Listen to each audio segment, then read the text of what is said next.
September 2nd, 1945.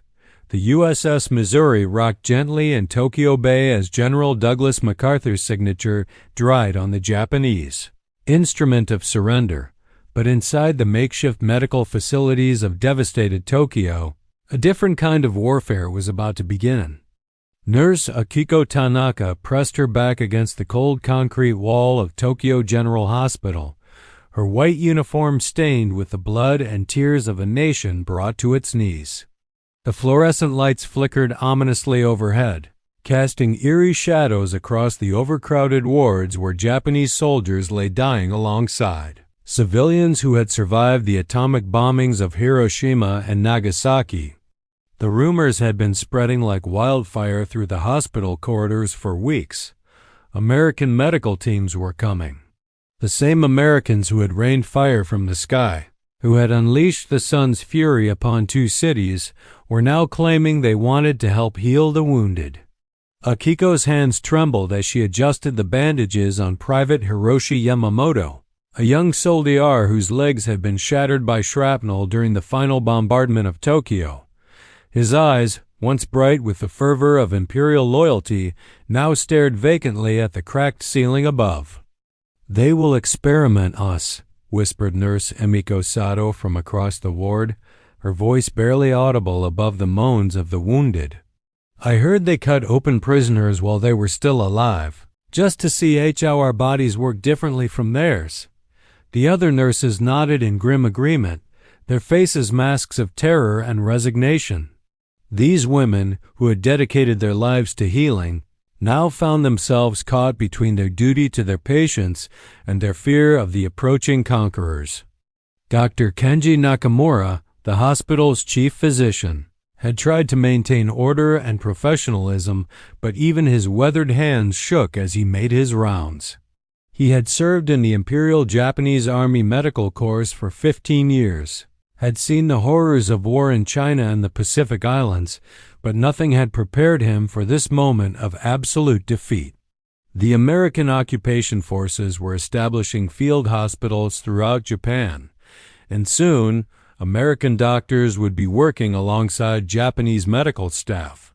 According to reports from the International Red Cross archives, the atmosphere in Japanese hospitals during this period was one of palpable dread and uncertainty.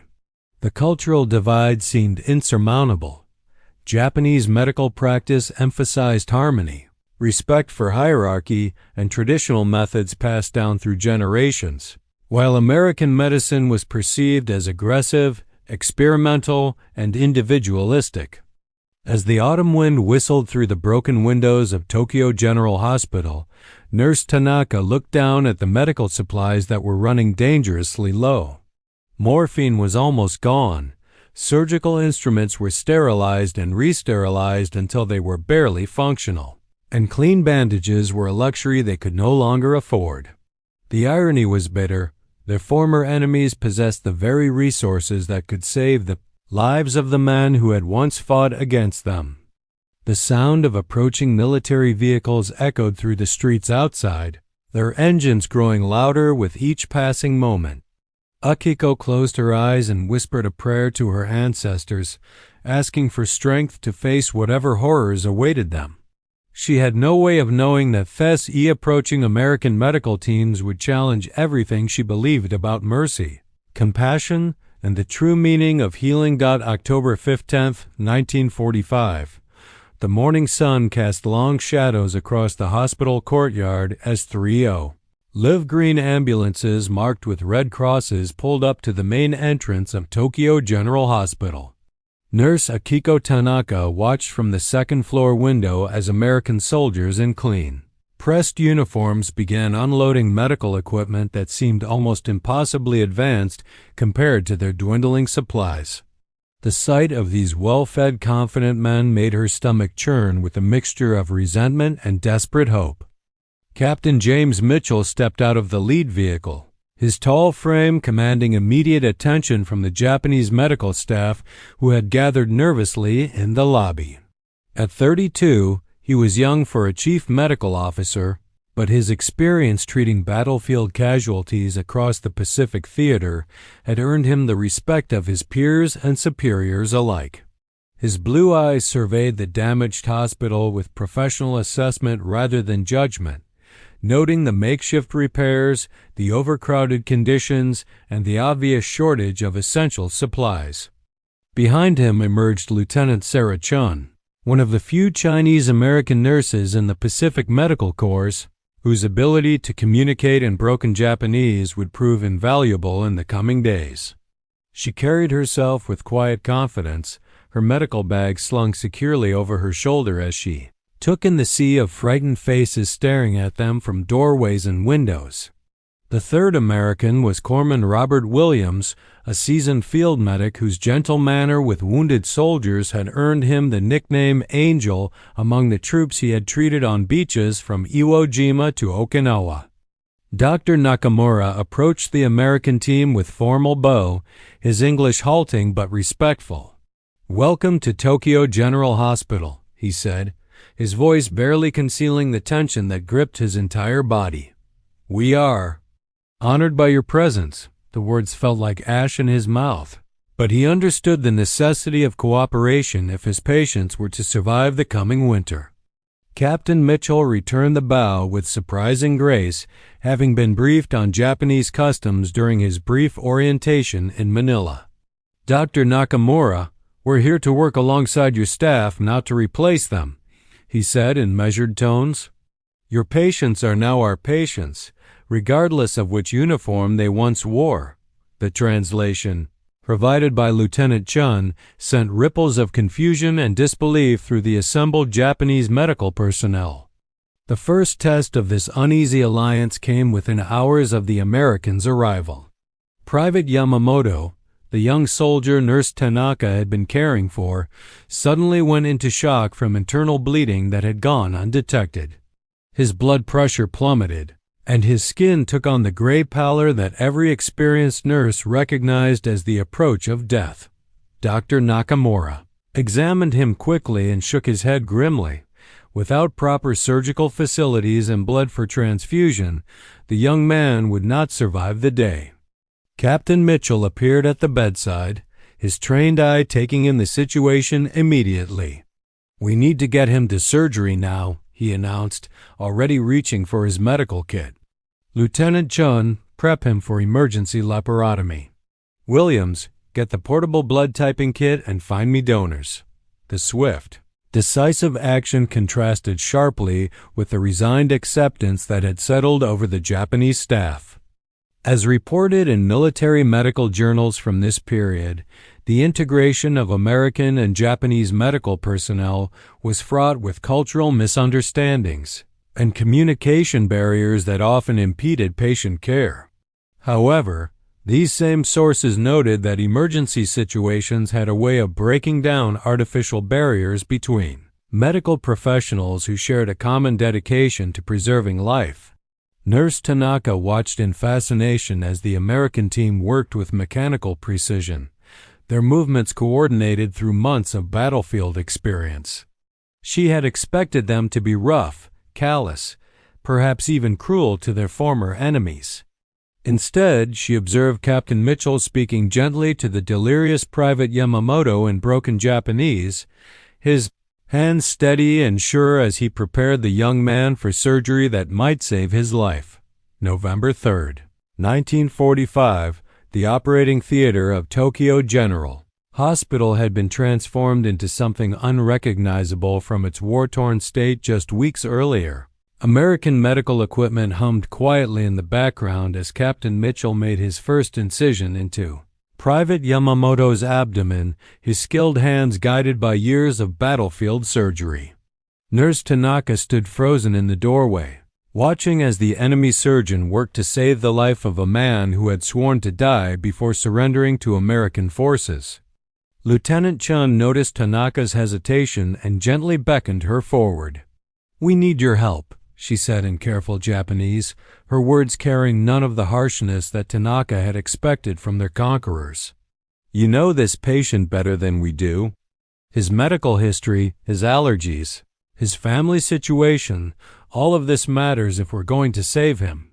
The request was so unexpected, so contrary to everything the Japanese nurses had been told about American medical practices, that Tanaka found herself stepping forward almost involuntarily. As the surgery progressed, a crowd of Japanese medical personnel gathered outside the operating room, pressing their faces against the small window to witness this unprecedented collaboration. Dr. Nakamura stood among them, his expression a mixture of professional curiosity and deep-seated cultural resistance. He had trained under German physicians before the war, learning techniques that emphasized rigid hierarchy and unquestioning obedience to senior doctors. The Americans, by contrast, seemed to encourage input from everyone on the medical team, regardless of rank or nationality. The breakthrough moment came when Private Yamamoto began hemorrhaging from a severed artery that Captain Mitchell couldn't locate in the unfamiliar anatomy. His blood pressure dropped dangerously, and the heart monitor began its ominous rhythm warning of impending cardiac arrest. It was Nurse Tanaka who stepped forward, her knowledge of Japanese physiology proving crucial. "The hepatic artery branches differently in Japanese patients," she whispered, pointing to a location slightly different from where Mitchell had been searching. "My grandfather was a surgeon.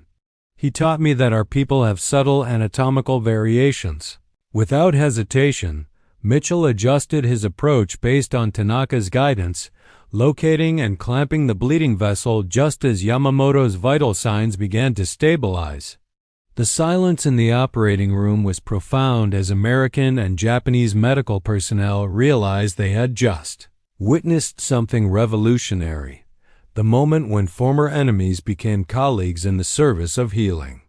Word of the successful surgery spread through the hospital like wildfire, carrying with it a mixture of hope and confusion that began to challenge long-held assumptions on both sides. Nurse Sato, who had been among the most vocal opponents of American involvement, found herself questioning her beliefs when she saw Captain Mitchell personally checking on Private Yamamoto throughout the night, adjusting his 4 fluids and monitoring his recovery with the same care she had seen him provide to American soldiers. The transformation wasn't immediate or universal.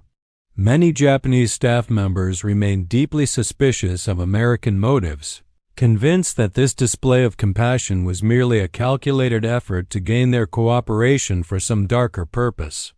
Conversely, some American personnel struggled with their own prejudices, finding it difficult to provide care to men who had recently been trying to kill them on Pacific battlefields.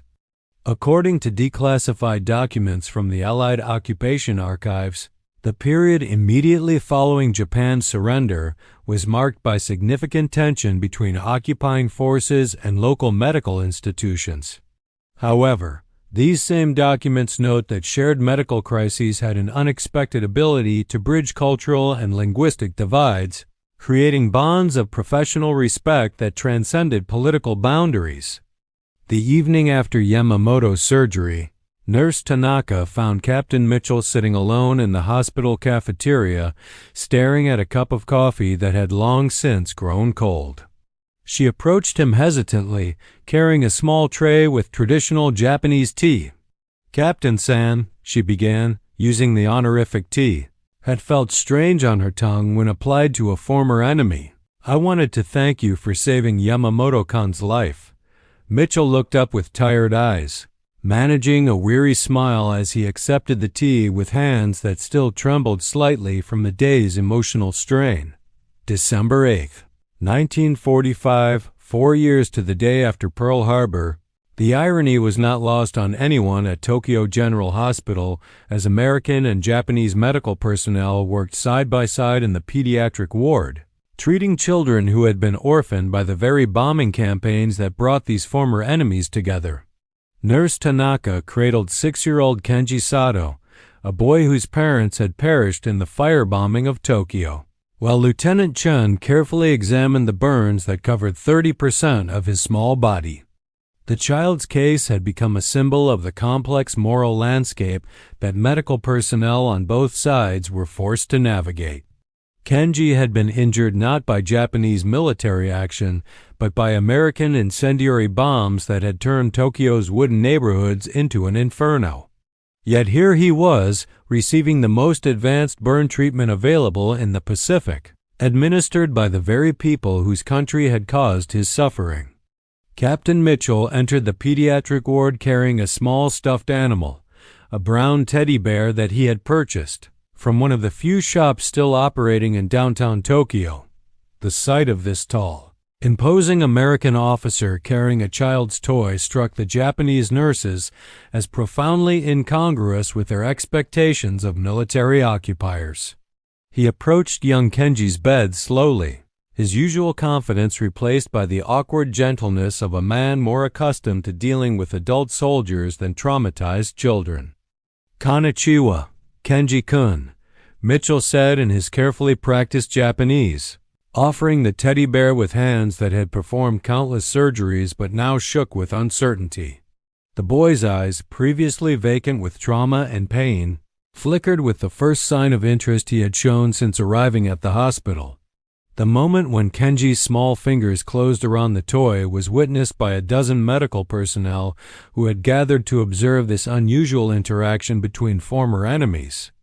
Nurse Sato, who had been one of the most resistant to American involvement in patient care, found herself deeply moved by the scene. She had lost her own brother in the Pacific War, had nursed her hatred of Americans through months of bombing and privation. Yet watching Captain Mitchell reading a Japanese children's book to young Kenji, his pronunciation clumsy but his sincerity unmistakable, she felt something fundamental shift in her understanding of their former enemies. The transformation extended beyond individual interactions to systemic changes in medical practice at the hospital. American supplies had eliminated the shortage of antibiotics and surgical materials that had been causing preventable deaths throughout the final months of the war. More importantly, American medical techniques were proving remarkably effective when adapted to Japanese patients, creating opportunities for knowledge exchange that benefited both sides. Dr. Nakamura found himself in daily consultation with Captain Mitchell, sharing observations about tropical diseases that American forces had encountered throughout the Pacific Theater. The Japanese physician's expertise in treating radiation sickness from the atomic bomb victims provided crucial insights that American military medicine had never encountered. These exchanges, initially formal and stilted, gradually developed into genuine professional collaboration. As documented in Red Cross reports from this period, the integration of occupying medical forces with local healthcare systems represented one of the most successful aspects of the American occupation of Japan. Unlike other areas where cultural misunderstandings led to significant friction, medical facilities became laboratories for cultural exchange and mutual understanding. The evening shift brought new challenges as wounded Japanese soldiers continued to arrive from outlying areas where they had been hiding since the surrender. Many were in advanced stages of malnutrition and disease, having refused to seek medical treatment rather than face capture by American forces. Their arrival at Tokyo General Hospital, where they encountered American medical personnel providing compassionate care to their comrades, created profound psychological conflicts that forced both sides to confront their preconceptions about enemy combatants. One such soldier, Sergeant Takeshi Watanabe, arrived unconscious from blood loss caused by an infected wound he had been treating with traditional remedies for over a month. His initial reaction upon awakening to find Lieutenant Chun changing his dressings was violent panic. He grabbed for a weapon that wasn't there and attempted to escape from his hospital bed despite his weakened condition. It was Nurse Tanaka who calmed him, explaining in rapid Japanese that he was safe, that the Americans were providing medical care without conditions or interrogation. The sergeant's confusion and disbelief reflected the broader struggle that many Japanese were experiencing as they reconciled their wartime propaganda with the reality of American medical compassion. Janu, Airy 21st, 1946. The harsh Tokyo winter had transformed the hospital into a refuge not just for the physically wounded, but for souls grappling with the psychological aftermath of total defeat. Nurse Akiko Tanaka stood in the rehabilitation ward, watching as Probstman Williams patiently guided Private Yamamoto through exercises designed to restore function to his damaged legs.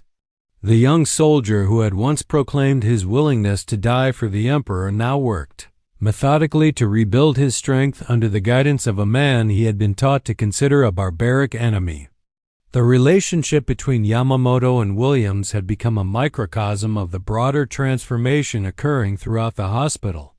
Their communication relied heavily on gestures, broken phrases in each other's languages, and the universal language of shared determination.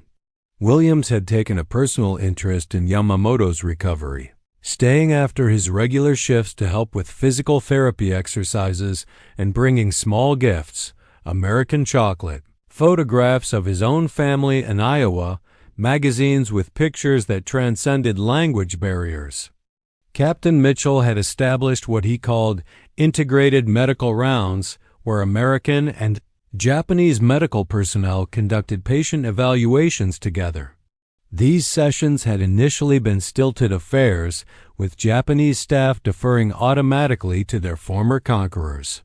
However, as American personnel demonstrated genuine interest in Japanese medical knowledge and traditional healing practices, these meetings evolved into true collaborative consultations.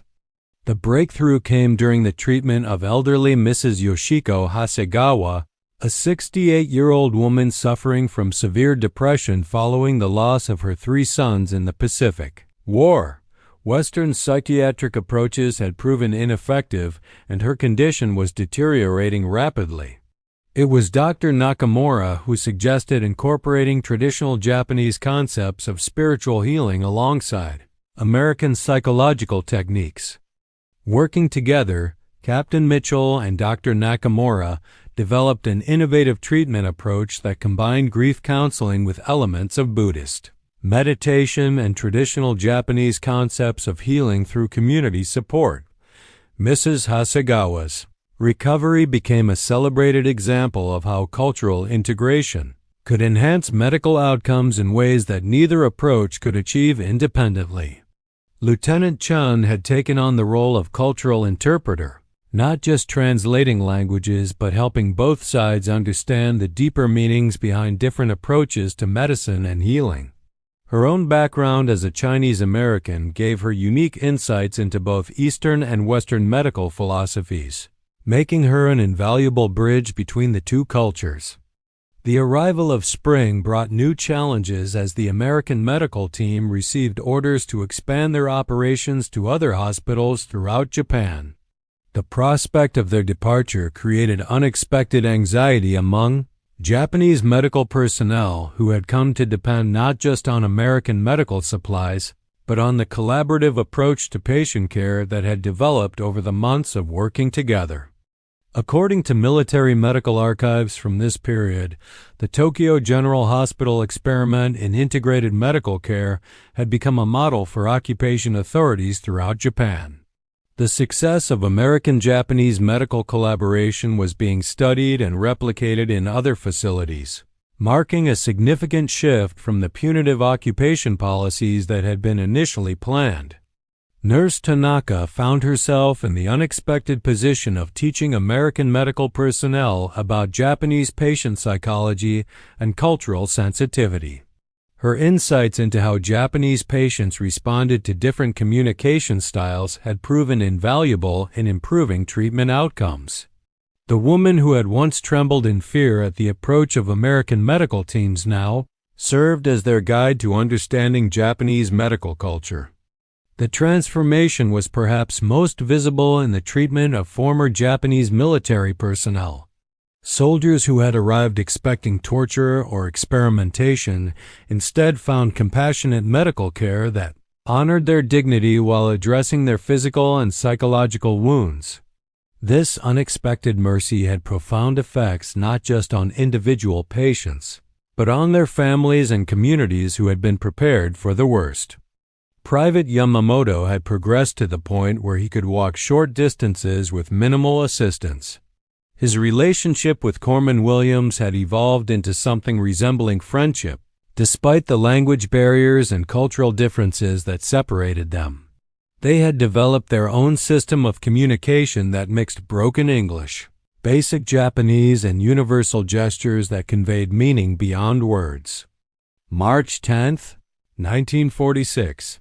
Exactly 1 year after the devastating firebombing that had reduced much of Tokyo to ash and rubble, an emergency siren pierced the evening calm at Tokyo General Hospital.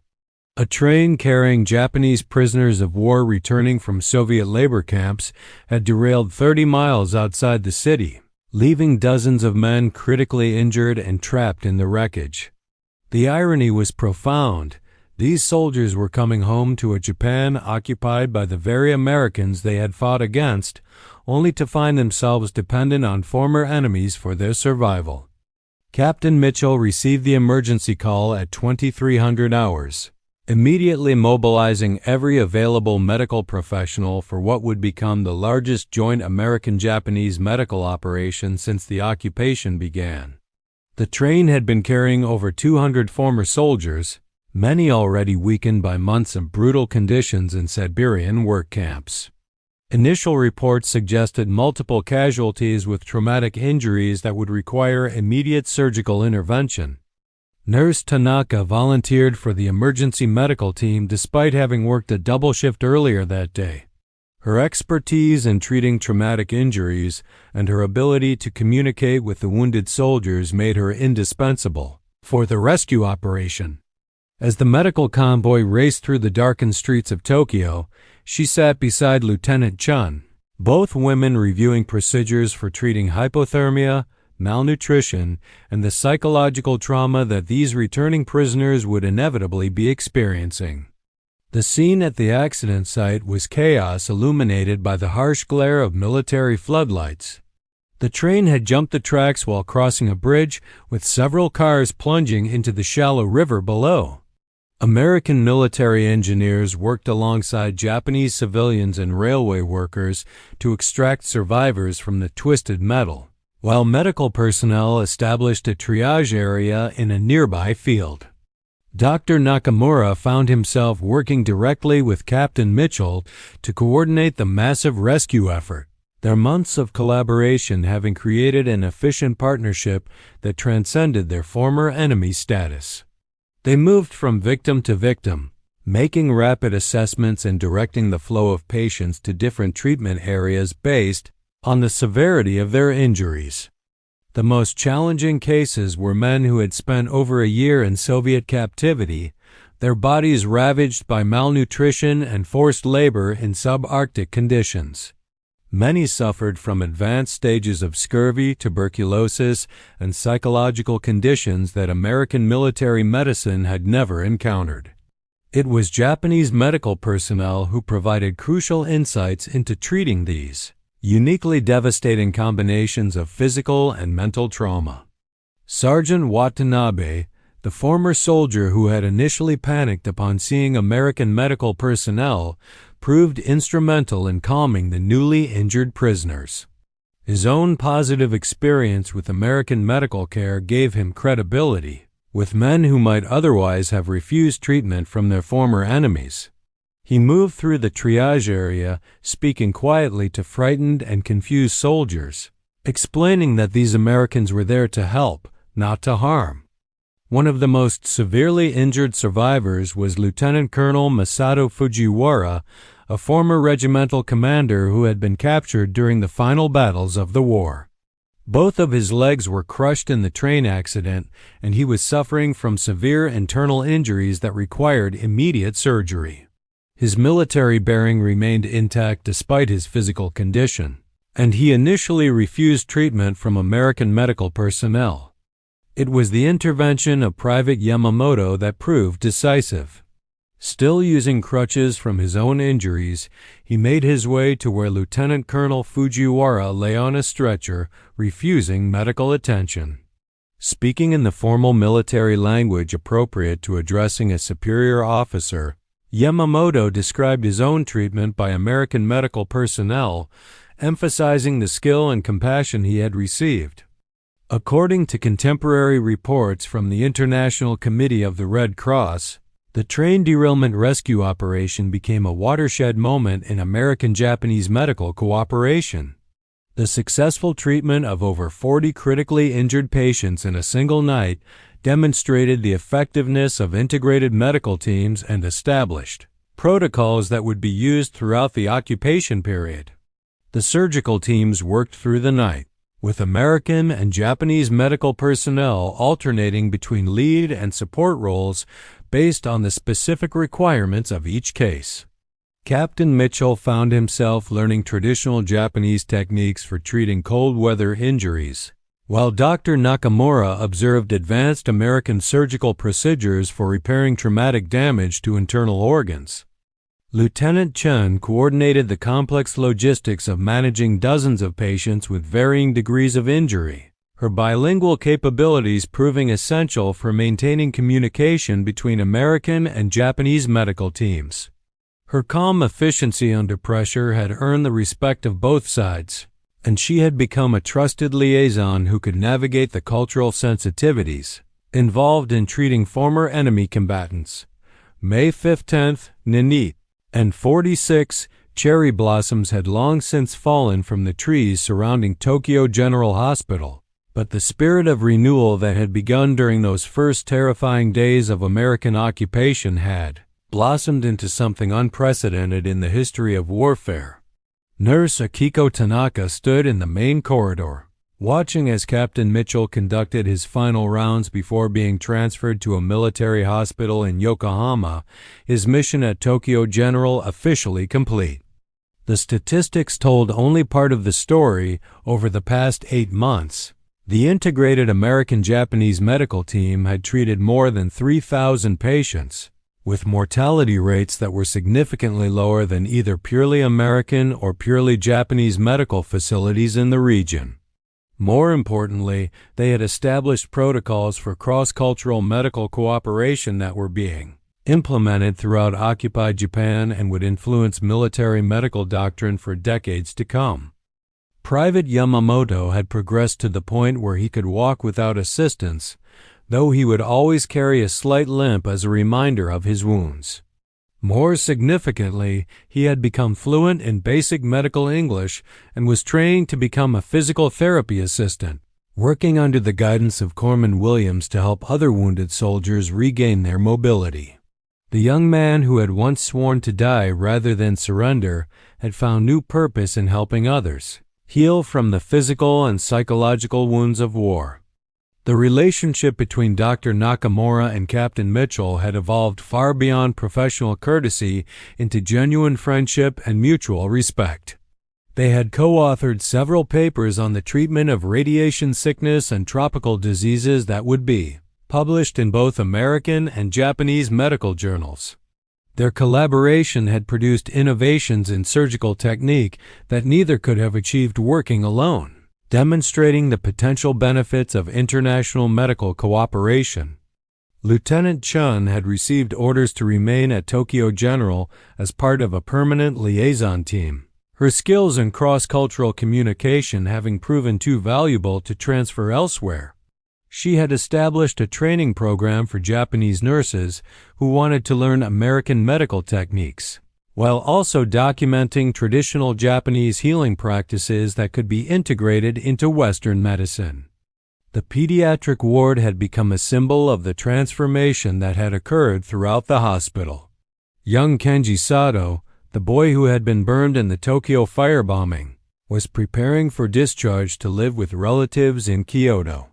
His recovery had been remarkable, both physically and psychologically, aided by the collaborative care he had received from American and Japanese medical personnel working together.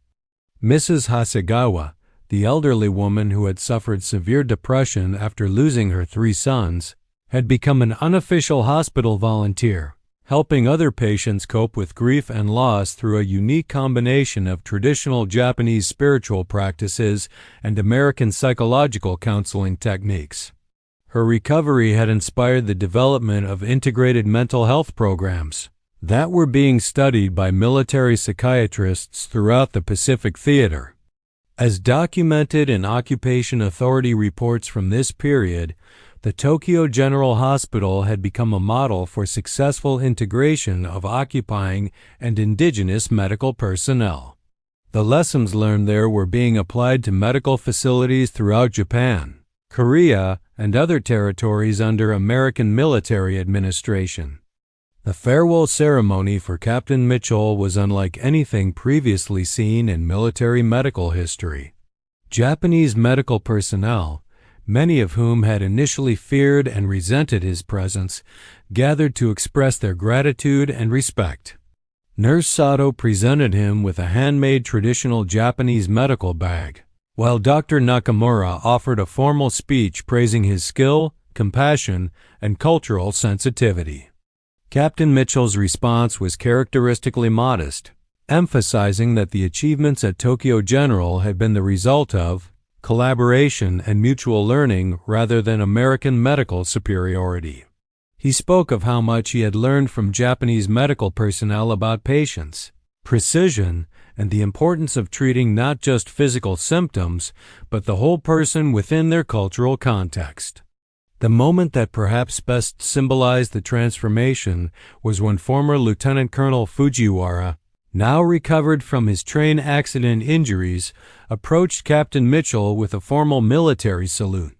The Japanese officer, who had initially refused treatment from American medical personnel, thanked Mitchell for saving not just his life but his dignity during his recovery.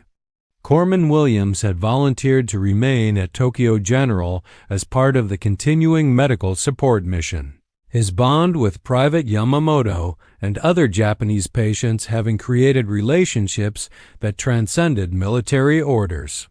His request had been approved, making him one of the first American military personnel to be permanently assigned to integrated medical duty in occupied Japan. August 15, 1946.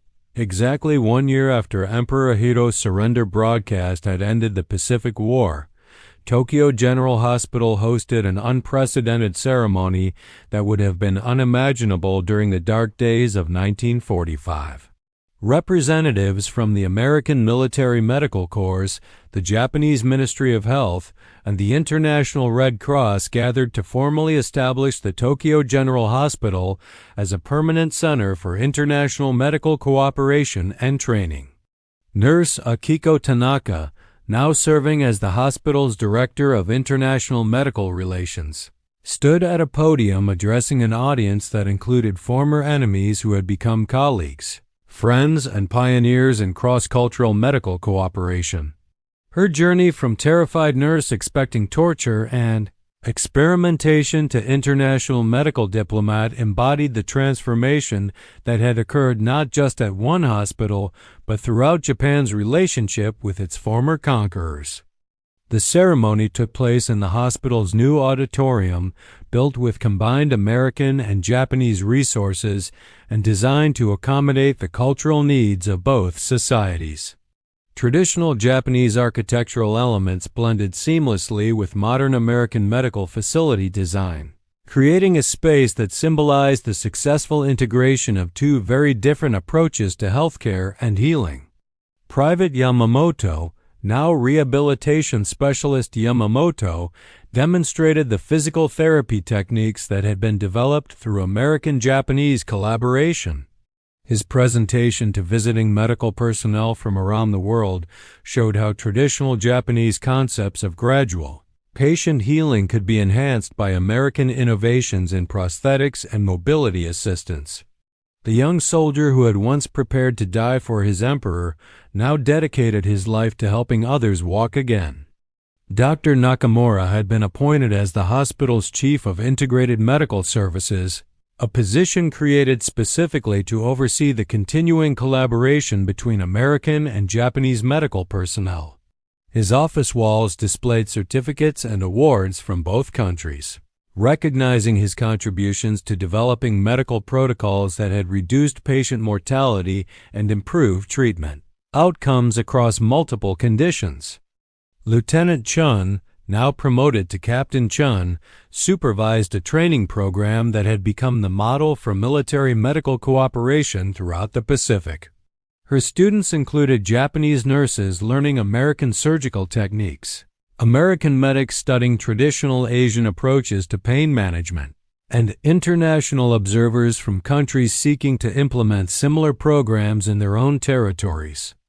The success of the Tokyo General Hospital experiment had attracted attention from medical institutions around the world. Delegations from European countries rebuilding after World War II, representatives from newly independent nations in Africa and Asia, and researchers from major medical schools in America and Europe had all visited to study the integration techniques developed there. According to declassified documents from the State Department archives, the medical cooperation pioneered at Tokyo General Hospital had become a crucial element in the broader success of the American occupation of Japan. The positive relationships developed between American and Japanese medical personnel had created trust and mutual respect that extended far beyond the hospital walls, influencing political and economic cooperation throughout the occupation period.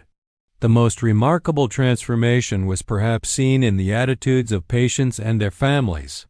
Japanese civilians who had been taught to fear American barbarity discovered instead compassionate medical professionals committed to healing regardless of nationality or former enemy status. American military personnel, many of whom had harbored deep resentment toward Japanese forces after years of brutal Pacific warfare, learned to see their former enemies as fellow human beings deserving of dignity and medical care. The ceremony concluded with the dedication of a memorial garden honoring all those who had died during the Pacific War, both American and Japanese.